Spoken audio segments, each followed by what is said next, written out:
Саламатсыздар оқушылар. Бүгінгі сабағымызды бастайық. Бүгін бізде кім жоқ сыныпта? Ерлан жоқ. Енді отырыңыздар. Қазір біз балалар бүгінгі сабағымызды бастамақ тұрып, екі топқа бөлім алайық.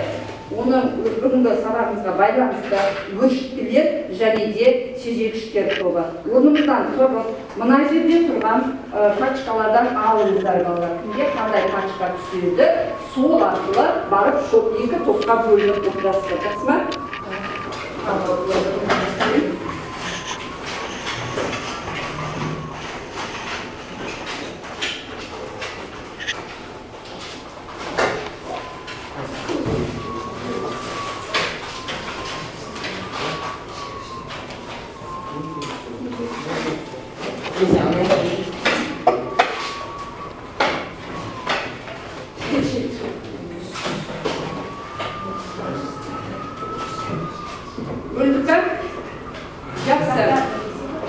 Енші балалар, бүгінгі сабағымыздың оқыту мақсаты қайтымды және де қайтымсыз реакцияларды білу, химиялық себептердің күйіне және химиялық реакция жылдамдығына жағдайлар өзгерісінің әсерін түсіну, бағалау критериялары, өршітілердің реагенттен айырмашылығын және де реакция жылдамдығына әсер ететін факторларды түсіндіреді. Енді біз осы оқу мақсатымызға жету үшін кәдімгі бірінші үй тапсырмасынан бастайық. Ол үшін балалар сіздерге мен мынандай сұрақтар дайындап келдім. Бірінші сұрақ, химиялық реакцияның жылдамдығы дегеніміз не? Кім айтады? Қанти ал айта ғой. Химиялық реакцияның жылдамдығы уақыт бірлігіндегі зат концентрациясының өзгерісі арқылы анықталатын. Жақсы. Келесі сұрақ, гомогенді реакцияның жылдамдығы дегеніміз не? Және де оған мысал жазуымыз керек. Ал айта қойыңыз. Гомогенді реакцияның жылдамдығы дегеніміз гомогенді химиялық құрамы мен физикалық қатынастары барлық бөліктерінен тұратын жүйе. Ал егер мысал келтіріп жаза қойшы тақтаға кезде. Қандай жанымыз дамыған?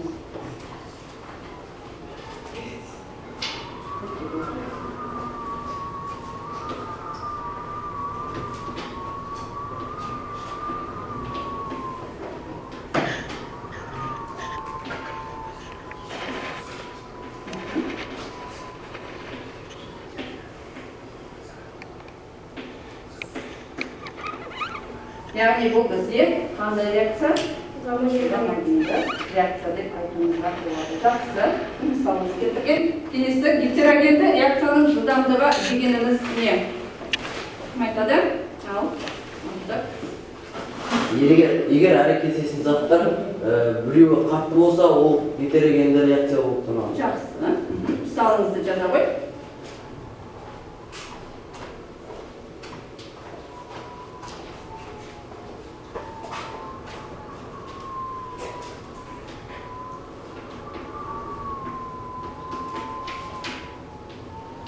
Мырыштың, я? Мырыштың. Мырышыңыз дұрыс салады. Мырыштың.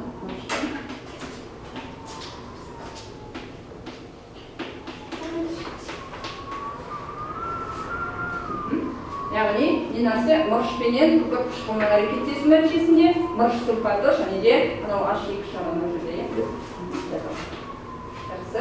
Отыра ғой. Яғни, бұл қандай реакция деп айтамыз? Гетерогенді реакция. Жақсы, гетерогенді реакция деп айтамыз. Жақсы. Үшінші сұрақ, химиялық реакцияның жылдамдығын қалай анықтауға болады? Тағы да басқа. Тағы да кім деді? Тағы да. Келе ғой.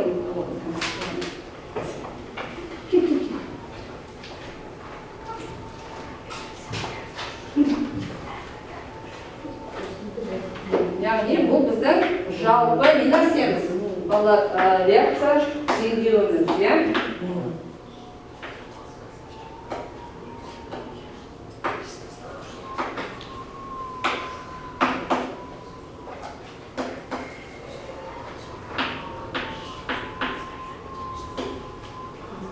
Мына жердегі біздегі алкан гәрі қарай жатпа тақтаны. Айтып беріңіздерші балалар.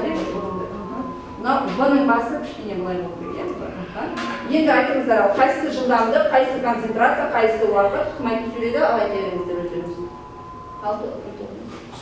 В дегеніміз жылдамдық, С дегеніміз концентрация, С дегеніміз уақыт. Біліп тұрсың ба, өзің алатын жақсы. Яғни мынау дегеніміз С1 мен С2-ның концентрацияның қатынасы уақытқа тең болады. Жақсы, ендеше бәріңізбен қарап балалар. Мына жерде не көріп тұрмыз? 4 сурет, 1 сөз дейді балалар. Қалай мынаны бір сөзден айтамыз? Ойланамыз кішкене. Уақыт емес. Біріншісінде адамның қартаюы, екіншісінде уақыт. Үшіншісінде жылдамдық өлшейтін секунд. Енді мына астынан қандай не шығаруға болады? Бірақ ауыз сөзбен топшалау керек болады. Тағы да қатсам сабақ. Не?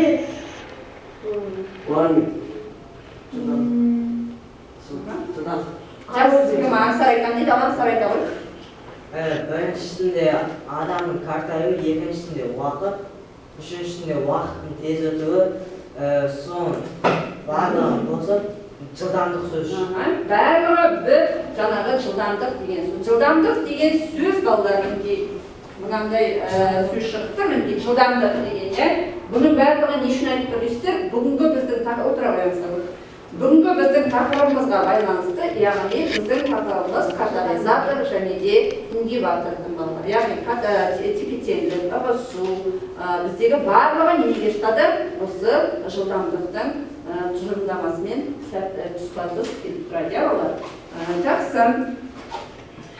Енді әрі қарай мынаны балалар естеріңізде болса, қанки есіңізге түсірейікші, біздегі химиялық реакцияның жылдамдықтың әсер ететін қандай факторларын білеміз? Тоғын айт, тағы да, ал, тоғын айт, ал. Жанасу ауданы, катализатор. Әрі қарай? Концентрация және қысым. Жақсы. Тағы да кім деді? Температура. Орнымызда тұрыңыз. Температура, сосын? Концентрация. Немесе жанасу несі? Немесе әрекеттесуші заттардың табиғаты. Табиғатынан несі? Жақсы. Яғни бұл сіздерге үйге берілген тапсырма болатын, қанки дұрыс пекен мұны тексеріп көрейік. Химиялық реакцияның жылдамдығына әсер ететін жалпы бізде мынандай 6 фактор бар екен балалар. Жанасу ауданы дейді, температура дейді, әрекеттесуші заттарының табиғаты дейді, концентрация дейді, қысым дейді, катализатор дейді. Ендеше қанки бүгінгі сабағымызға жақындап қалсақ, бүгінгі сабақты тақырыбын жазып қойыңыздар балалар. Яғни бізде балалар бүгінгі сабақтың тақырыбы бөлшектілер, яғни катализаторлар немесе ингибаторлар. Параграф неше болды деп? Дәптер кітаптарыңызды ашыңыздар. Бүгінгі күнді жазыңыздар. Параграф 12-ші тақырып, катализатор және балалар тежегіштер және де бөлшектілер. Тежегіштер, бөлшектілер. Бөлшектілер катализатор деп, немесе тежегіштер деп айтсақ болады. Әжеге жазсам өтірейіне.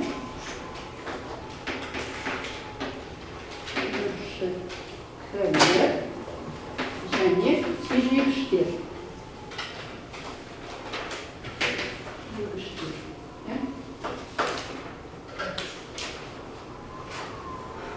Жазып қай тақырыпты?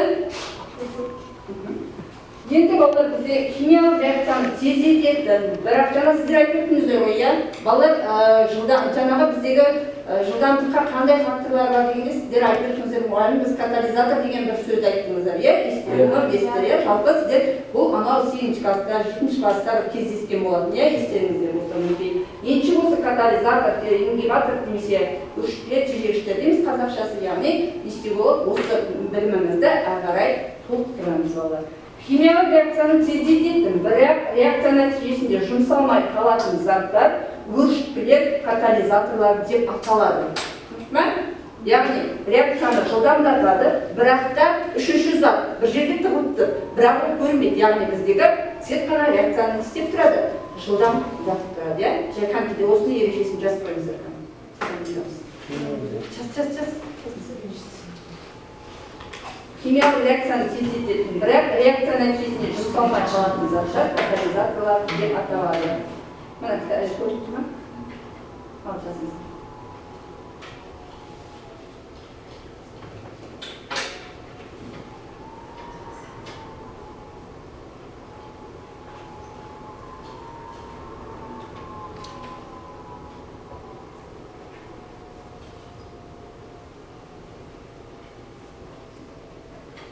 Жазып нені?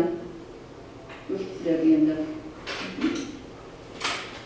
Жаңа өздеріңіз айтып жатсыздар, иә, жанасу бетінің ауданының әсері деген бар бізде деп, иә? Оны да айтып өтіңіздер осы катализаторға.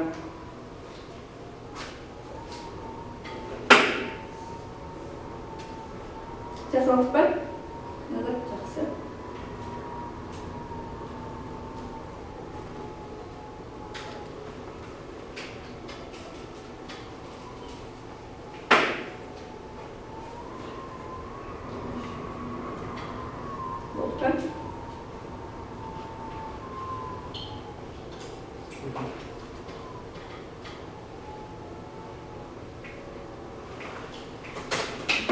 Болды, иә?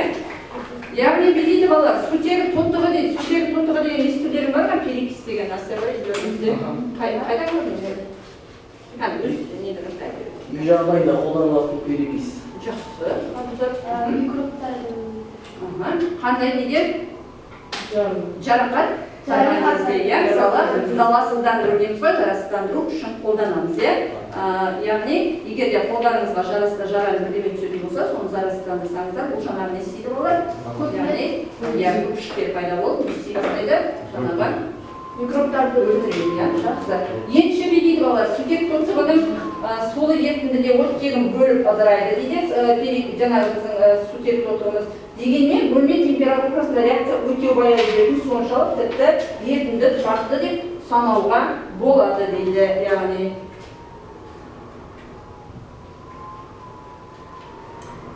Енді балалар біздің осы химиялық реакцияның жылдамдығы өршіткілердің өзі әсері, яғни бізде катализ деп аталады. Бұны да дәптеріңізге түртіп қойсаңыздар болады. Химиялық реакцияның жылдамдығына өршіткілердің әсерін біз катализ деп атаймыз. Сіздер білесіздер, иә балалар, жаңа өздеріңіз үй тапсырмасындағы тақырыппен бүгінгі тақырып өте тығыз. Жазып па? Яғни катализ дейді. Катализдің өзі балалар екі үлкен топқа бөлінеді екен. Гомогенді және де гетерогенді. Жаңа оны бізде балалар реакциясын жазып өттіңіздер. Бірақ та мен осыны толықтырайын. Әрекеттес гомогендіге бізде әрекеттесуші заттарменен бөлшікті бір агрегаттық күйде болатын катализ гомогенді катализ деп айтамыз. Егер де гомогенді катализ не десе, сіздер яғни не істерсіздер агрегаттық күйі бір күйде болады. Ал жаңағы гетерогенді дегеніміз агрегаттық күйі керісінше не болады балалар? Әр түрлі болады. Айырмашылығы екеуінің. Түсінесіздер ме? Біреуінің агрегаттық күйі бір күйде болатын болса, екіншісінің агрегаттық күйі қандай күйде болады? Бір текті жүйе дейді ғой. Естеріңізде бар ма балалар? Біз 7-ші класста, 7-ші сыныпта өткен кезде сіздермен бір текті жүйе және де әр текті жүйе деген мысалдар келтірген болатынбыз, және де оны біз лабораторияда жасап дәлелдеген болатынбыз. 7-ші класста, бір текті жүйеге біз әрқашанда не істеуші едік? Қант пен суды араластыратынбыз, немесе тұзбенен суды араластырып, мен сіздерге айтатын болатын, балалар мынау гомогенді ме, гетерогенді? Сіздер бірден маған гомогенді деп жауап берді. Өйткені ол жерде бір текті жүйе, оның ішінде қандай ерітінді бар екенін біз білмейміз. Көзбен көріп тұрғанда мөлдір ерітінді болып тұратын, ал гетерогенде біз құм мен тұздың, судың қоспасын бөлетін боламыз. Бұл 7-ші класста келе шыққан нәрсе, сіздерге таныс. Мына екі нені катализбен, гетерогенді, гомогенді жазып қойдыңыздар ма? Осы бөліп жақсы. Енді гомогенді катализ деп балалар, яғни біздегі реагенттердің бір фазадан жататын катализ түрі гомогенді болады деп айттым, жаңағын айттым. Мұндай реакция мысалы күкірт оксиді мен азот оксидінің катализдік тотықтыру жатады. Өршітті мен реагент екеуінде де бір газ тәрізді фазада болады, яғни бұл гетерогенді, гомогенді катализ деп атап тұрмыз. Енді бізде мысалы ретінде тағдары гетерогенді катализ топ, ол көбінесе қатты, әрекеттесуші заттар сұйық немесе газ тектес болуы мүмкін. Гетерогенді катализ барлық реакциялар өршітінің бетінде жүреді, сондықтан қатты өршітінің белсенділігі оның бетінің қасиеттеріне тәуелді. Енді балалар, мен осы жаңа тақырыпты түсіндіре келіп, сіздерге бір қысқаша зертханалық жұмыс дайындап қойдым. Кәдімгі мен оны менің оқушым Заманбек Телеуажарға келші. Сізбен мына жерге жасап көрейік, сіздің көмегіңізбен. Мен нұсқаулық беріп тұрамын сізге, сен жасай қой. Жақсы ма? Не көріп тұрсың мына жерден? Не бар бізде?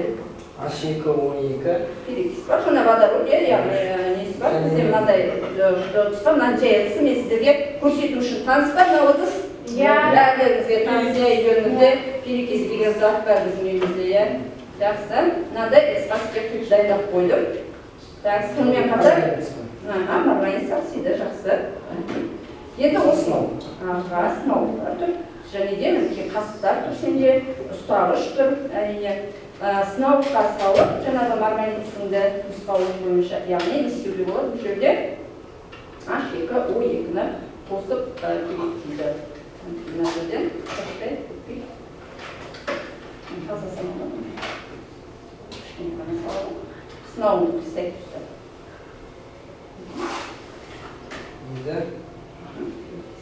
Мынауды қояды, мына жерге қояды, астыда.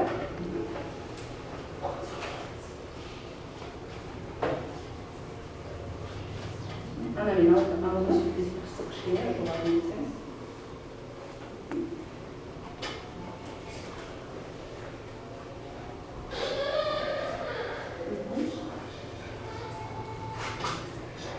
Ана балаларға енді көрсете қоямын. Бірде не бөлім, не байқадың, байқайсың. Заманбек. Реакция жүріп жатыр, иә балалар? Көрдіңіздер ма? Яғни реакция жүріп жатыр, жаңағы біздің қара ұнтақ болған, бізде мынандай қара ұнтақ көрді ғой, осының үстіне жаңағы марганец жаңағы көрсетті ғой Заманбек, осының үстіне перекисіміз құйған кезде, яғни мына жерден химиялық реакцияның жүріп жатқанын байқауға болады. Бірақ та бұл керемет жаңа айтылды ғой, өзінің несінде баяу, бөлме температурасында баяу жүреді деп, иә. Яғни бұл бізде гетерогенді мясымен қатты зат болды, иә, біріншісі одан кейінгі немен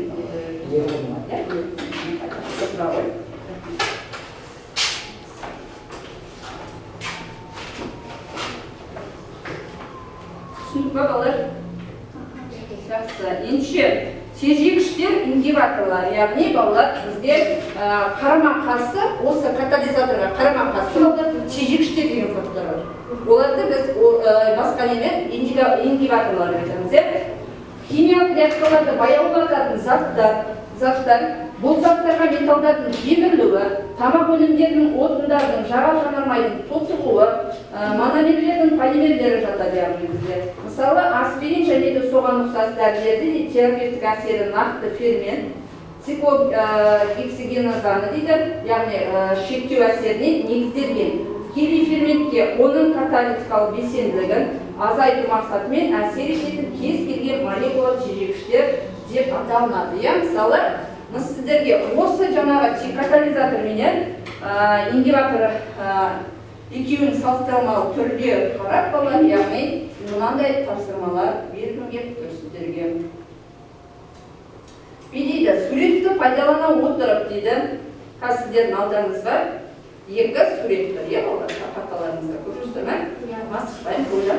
Пайдалана отырып, сутегі тотығына, ыдырауына, марганец жаңа кім жасап көрсетті мына реакция нені нештеді балалар, жаңа бізде Заманбек бұл зертханалық тәжірибені жасап көрсетті, иә балалар? Байқамыздар ма жаңағы біздегі марганецтің аксиді, неде не нәрсе перекиспен көрсетті, яғни. Бұл жерде дейді, суретті пайдалана отырып, бірінші тапсырмаға, бірінші жаңағы біздегі өршіттілер көбі, сіздерде ғой, не ана тапсырма? Сіздерде ма? Жақсы.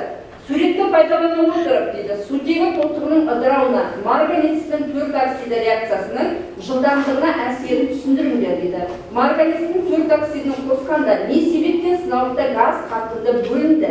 Себебін түсіндіріңдер. Жаңа мінекей газ көпіршіктері заманбек, иә? Көрсетті ғой жаңа.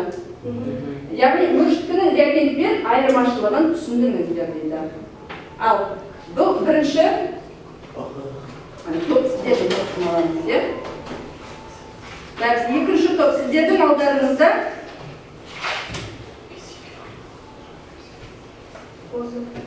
екінші тапсырма, яғни төмендегі суреттерді қолдана отырып тежегіштің әсерін түсіндіріңіздер деп. Яғни мына жерде не болып түсіндір? Адамның басы алып тұр, мына жерде тот басқан металл беруге болады. Жақсы, мен уақыт беремін, олар жақсылап ойланып, екеуіне жауап беріңіздер. Содан кейін жаңағы дұрыс жауаптарды естиміз, қарап көреміз. Ойланыңыздар.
Hani hoş bir tavuk oldunuzlar mı?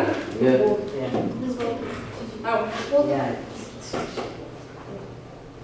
Al, tecek üç dört size de oldunuzlar mı değil mi? Жақсы, ендеше, қана бірінші сұрақ бойынша, ал айтыңыздар, бірінші. Сутек тотығуының ыдырауына марганец төрт оксиді өршіткі рөлін атқарады. Өршіткінің реагенттік айырмашылығы өршіткі химиялық реакцияның тездетеді, бірақ реакция нәтижесінде жұмсалмай қалатын заттар, ал реагент әрекеттесуші заттар. Жақсы. Қазір екінші топтың жауабын тыңдалар, содан кейін көреміздер, сіздерде не болды? Біз топпен алғыз. Ғани жауап береді. Ауырсынуды басатын дәрілер Бас алып тұрған адамдар сіздерде. қалай қолданады? Ауырсынудың рецептерінің нәтижесі тежегіштері. Екіншіден коррозияға төзімділік жадындағы Өзі коррозия дегеніміз не нәрсе еді? коррозия дегеніміз топ басқан темір. Яғни мысалы қараш, шегені далаға шығарып тастап, немесе темір зат далада жататын болса, суда жаңа бері қараймыз контейк. Яғни біраз уақыттан кейін ол не істейді балдар? Топ басады. Топ баса бастайды. Біз өз тілімізбен топ басады дейміз, немесе бұны не нәрсенің әсерінен балдар? Коррозияның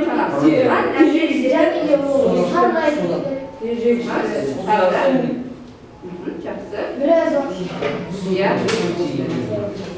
Соң дейді сырттан әсер ететін факторлар дейміз. Жақсы сөздің сырттан әсер ететін ауаларыз. Жақсы, енді жауаптарымызды қарайық. Бірінші топ.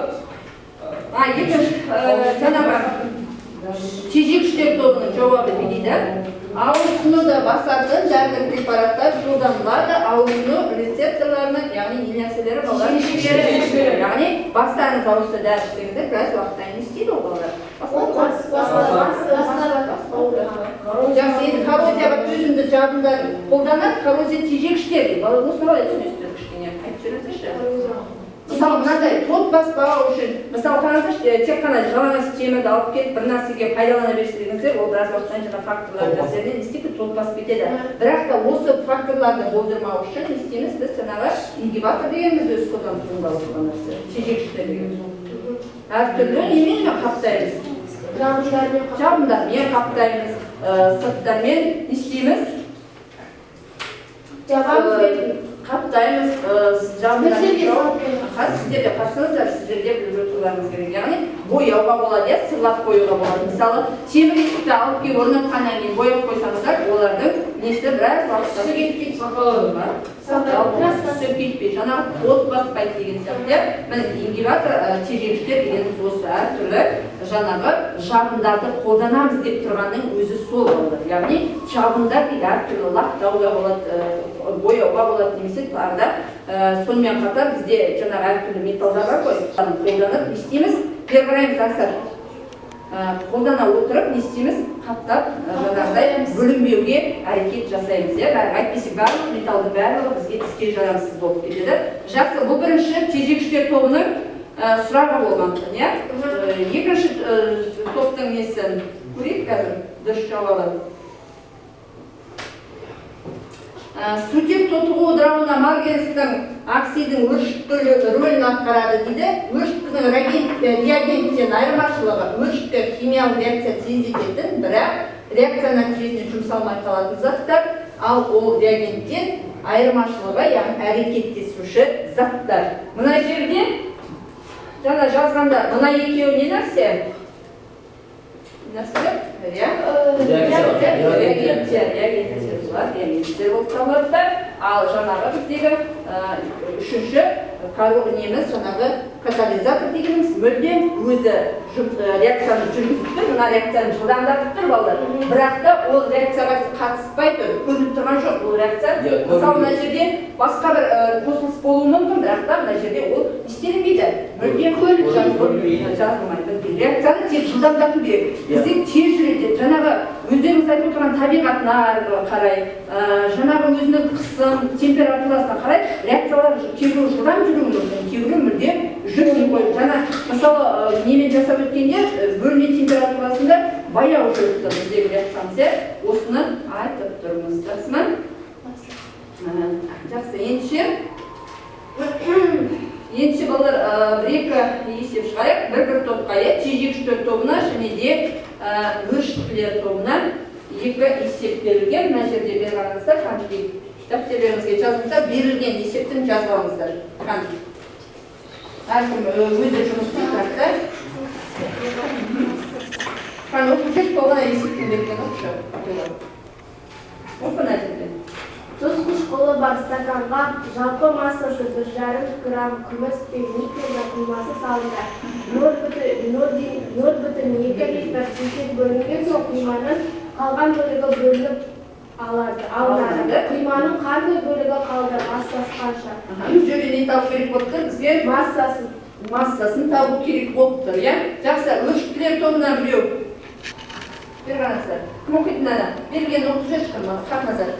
Масса 100 грамм суда 6,7 литр және хлорсток қалыпты жағдайда оқи бер.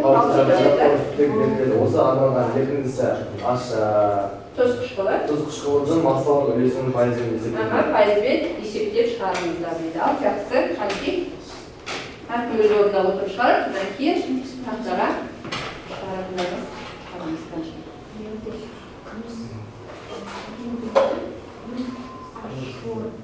Түсінбесеңіздер сұраңыздар,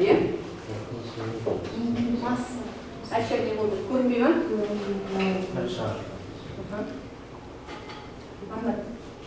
Берілгені көшіп жазал бірінші.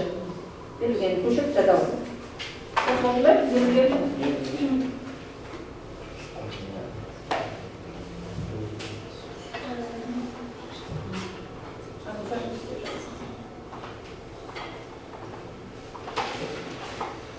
Есептің берілгені жазалымыз.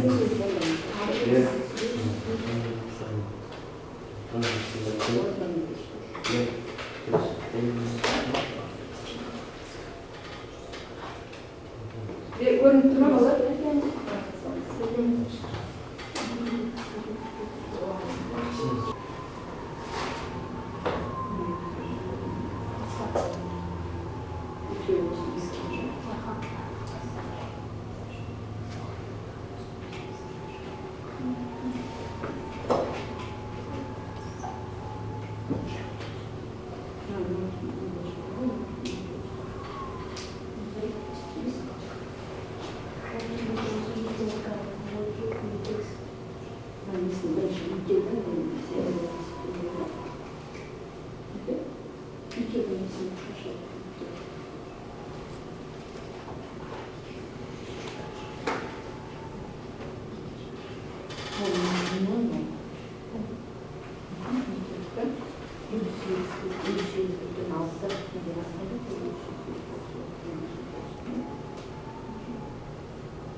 Жақсы, тежегіштер тобы шығара береміз дейді, тақтаға есепті.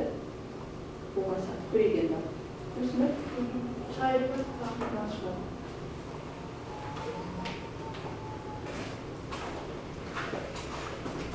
Үшті, көзді,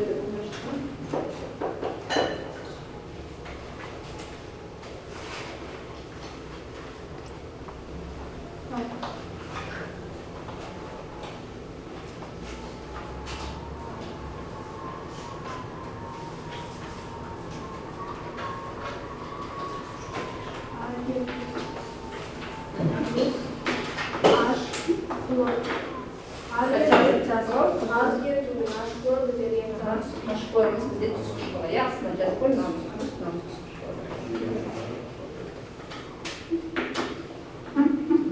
школа, Ол жерде біздің күмісімізбен түскі школамыз не істемейді балалар, реакцияға сөйлемейді, ешқандай не реакцияға көрсетесің.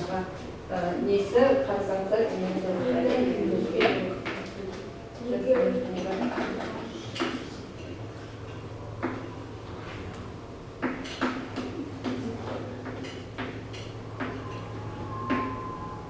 Көміздірмен, мен ол жерде ерімді жазып тұр ғой, көміздірмен, ермейді деп. Ермейді. масаларымыз қойса.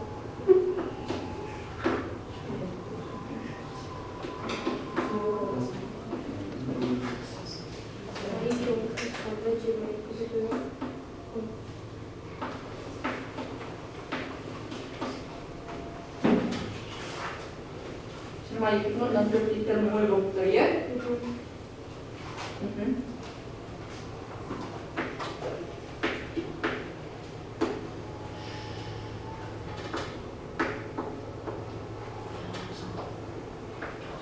Бізге массасын табу керек болып тұрған иә, мына жерде берілгенде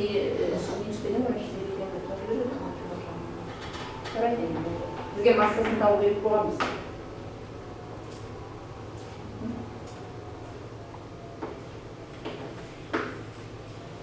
ВМ-іміз не нәрсе балалар кім деді? ВМ. Қалыпты жағдай, жаңа 22,4-ті қайдан алып тұрсың? Қалыпты жағдайдан массасы ВМ-ні бұл тұрақты шама тұрмау, ауыздай тұрақты шама иә. Енді орнына 0,2 литр. Бұдан орнына 22,4. Ол қалыпты.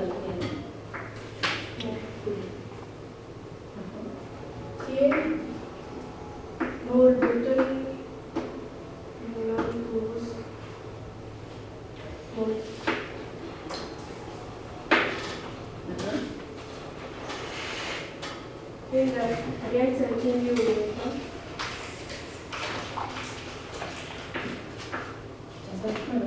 бойынша. не істеу керек? Теңдеу бойынша H2 тең болады, ол никель. Мынаны нәрсе көйлек басып жатшы, басып В не, иә?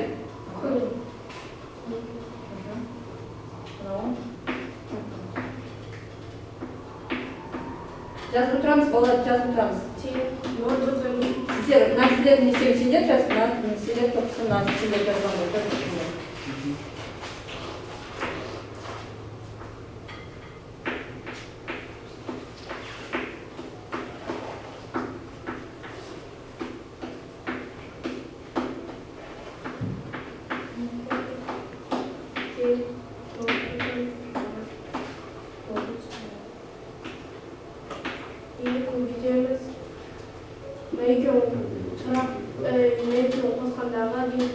работу көретеміз. Nol bölten 29 anlamında 29'un nesi buluştursun ya? 29'un altısın ya. Volti.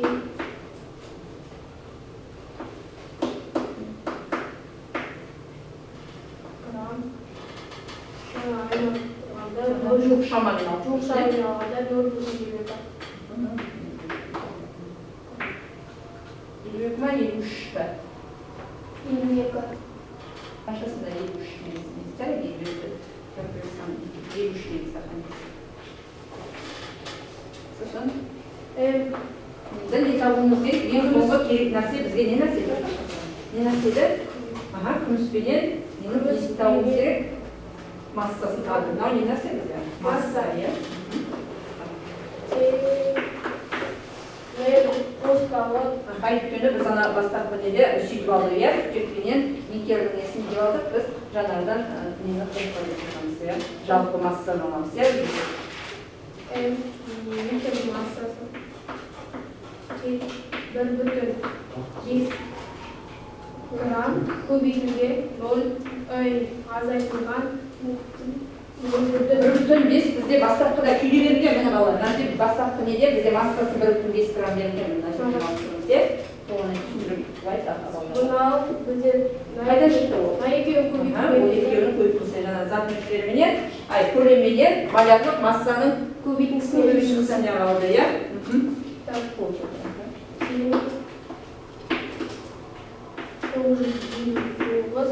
Boncuğukta 0,996. 0,96 gram şahane, bu işin müddetini gram. Al cezavı. Neydi cevabı? Cevabı sonunda işi vardı. Masa Никелька. Никелька қалай туамыз саха. Біріншінің алдында никелька. Күмәда қандай бөлігі қалды, яғни массасы қанша болып түсіндік. Никелька қалды. Никель массасы 70 грамм болды. Дұрыс. 70 грамм. Ал күмістің массасы 0,96 граммға. 0,96 грамма, иә? Жақсы отырау. Жазалдық па балар есепті? Бәріміз сіздер жазалдыңыздар ма? Жаздыңыздар, иә? Жақсы. Сіздер өршіктілер тобы дайын шығарсыздар, иә? Дайынбыз ба? Жазалдық па мына? Бір не тосып тұрасыз, барына аяқтадың ба? Аяқтай ұшы. Аяқтай. Қазір кім оқи ма?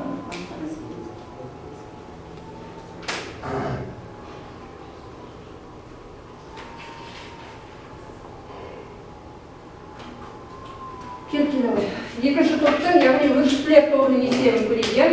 Жоғар жағын өшіріп, астын қалдыра беріп, жоғар жағын өшіріп істеген, астын балар жоғын өшіріп.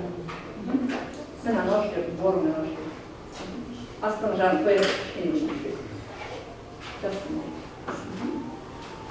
Сен есебің қандай еді кім? Массасы.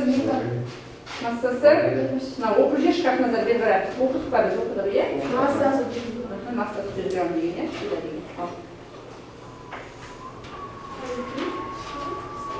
жаз берілгені десе берілгені массасы масса 100 грамм ненәрсе суда масса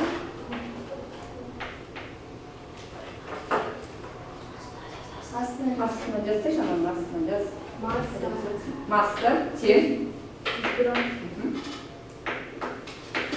Ашику. Содан жазамыз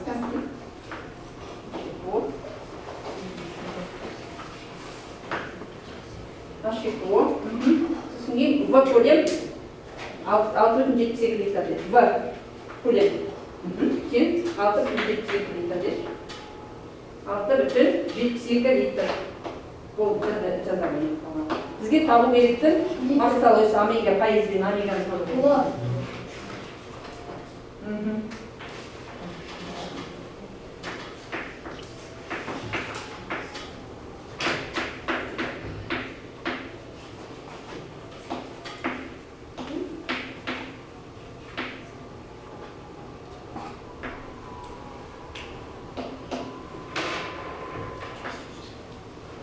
Яғни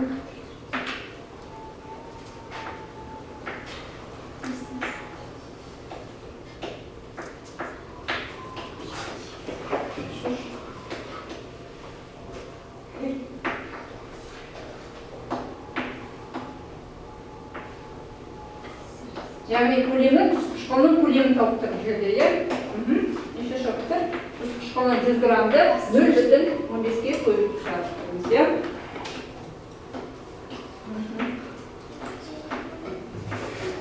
Түскі школының нені тауып тұр, иә? Содан.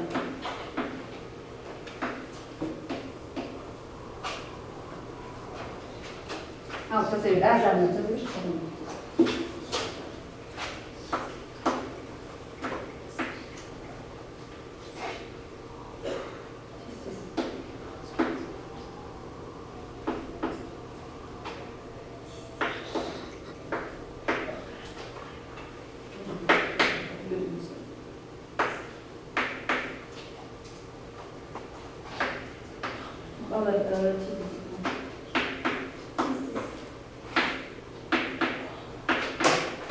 Балалар, кім аяқтағанша есебін.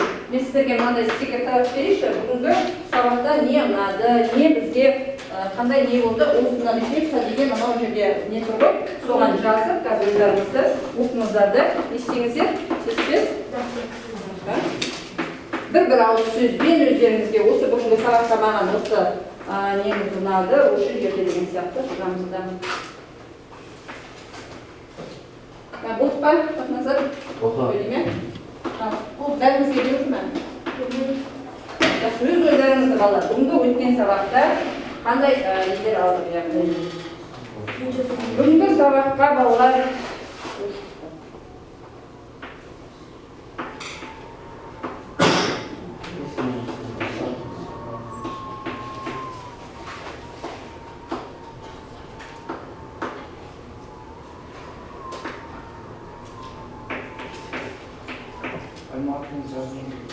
аттарыңды жазып, бір ауыз сөзбен бүгінгі сабақты. Катализатор дегеніміз тұрғанай не болды сонымен? Айтып жүрші маған? Катализатор, өршіткі дегеніміз не жаңағы? Өршіткі деген, өршіткіні екінші аты, оны катализатор болады. Оны реакцияны жылдамдатады, бірақ ол неге қатыспайды? Жақсы, отыра ғой. Ингибатор дегеніміз не аңсат?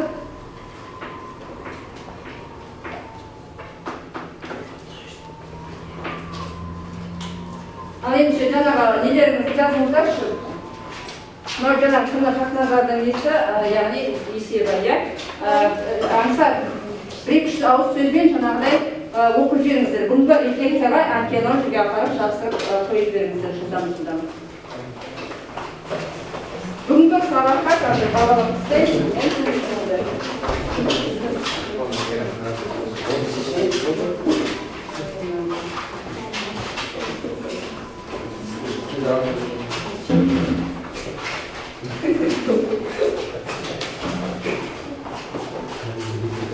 Жақсы балалар, бүгінгі сабақта, яғни